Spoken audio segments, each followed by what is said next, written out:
Well, I think two things that I took out from what you said. One of them is that we have to appreciate that it takes time for us to develop certain strategies, and sometimes we have to go through the storm in order then to settle in when we're starting off. Because I share a similar journey at work as well, because I tend to be quite eager to contribute from the get-go, but then when in your younger or early stages of work, you are not able to differentiate what is the priority and what is a lesser priority.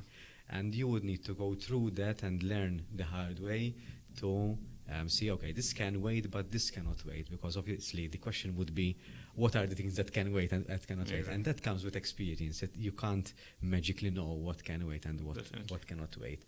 Obviously, each company operates things differently. So a certain company might prioritize certain things over others. But again, the experience then kicks in because you would be more well-versed in reading the flow, I would say, reading the flow of the conversation, reading the flow of the business, and that comes with experience. So no course, nothing can help you go through it. And you know, like if the CEO is going to get in touch with you, they need something. I mean, you know when it's time to drop down everything and say that's today this is what I'm going to focus on. So that comes with experience, but it also comes. No one can. I mean, you can get experience and grow, but. If you really seek out people who can act as your mentors and coaches within the organization, it doesn't need to be your manager directly. It can be someone who maybe can give you certain experience that they have. Sometimes ask for help. Go reach out. Say, listen, what do you think about this? What do you think I should do? Do you think this is this priority, or do you think I'm looking at it in the wrong light? Or is there something I'm not seeing? Then because if there's something that's happening in the business I'm not fully aware of at this stage. So it's always good to ask why and ask question and then really understand what you're being asked to do as well, because that helps for you to understand the wider perspective and also understand how to manage priorities at the end of the day. And even you mentioned energy levels as well. So when we're it's not about energy levels, I think so. So let me explain myself. When we're younger, we're able to handle multiple things at one go. So we're a bit disorganized, but organized at the same time, I would say, or at least from my experience. So I didn't used to take notes. I didn't used to schedule things in my calendar. You remember when we worked together. Yeah. So, but now I work on a complete different workflow because I have more things going on, but not necessarily more things going on. I think, and you made me reflect on this, the things at stake are higher. When you're younger, you're very careful because there's no loss.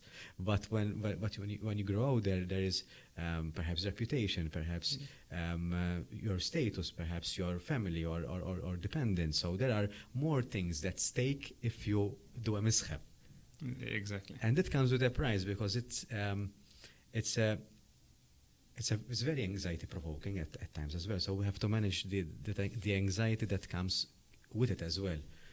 So that is my thought on this. Not sure what you think about it.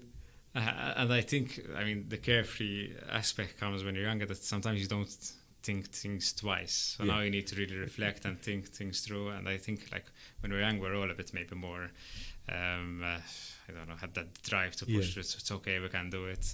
Now you think things through more, you reflect more, and really choose what maybe battles you should take and what you shouldn't take, and reflect and say, okay, I think this is worth my time, this is not worth my time.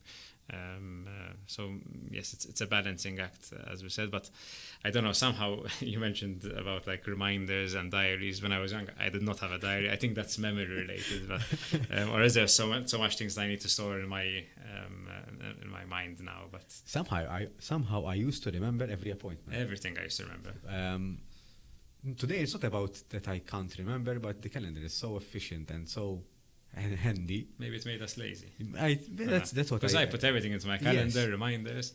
So and I was always a bit busy.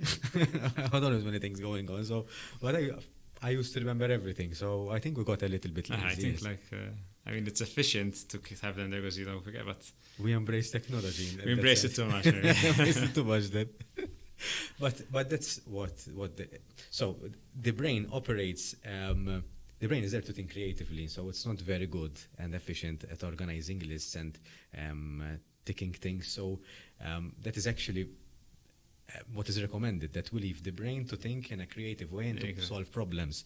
And we take the lists outside. So one thing that you mentioned is that before going to bed, and when you start thinking creatively, ideas start popping up. So when an idea starts popping up, you insert it in the notes.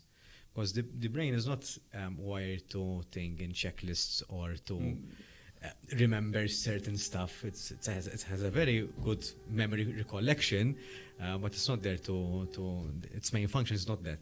So it's not the brain likes to think in automation. Yeah. So to remember things is not automated in most of the cases. So we should leave the brain to think. In fact, there are schools of thought now moving away from checklists. Yeah. When before we learned that it's good to have checklists, also when you tick off things off your list, you can activate some endorphins in your brain. Now they're moving towards more not having that type of checklist and having a more dynamic way of giving lists. I still like lists, not lists. It's more like things I need to remember. Otherwise, I need to put them into my plan of how I'm going to work on them. So if you have, like, I don't know, some sort of project management Kanban or something like that, you can put it in there. But at least it's a thought that I had in my mind that I need to execute, I need to action on. Again, it's more for peace of mind, so you can say that I'm going to sleep now. That's it. Switch off, and then you can get to it another time.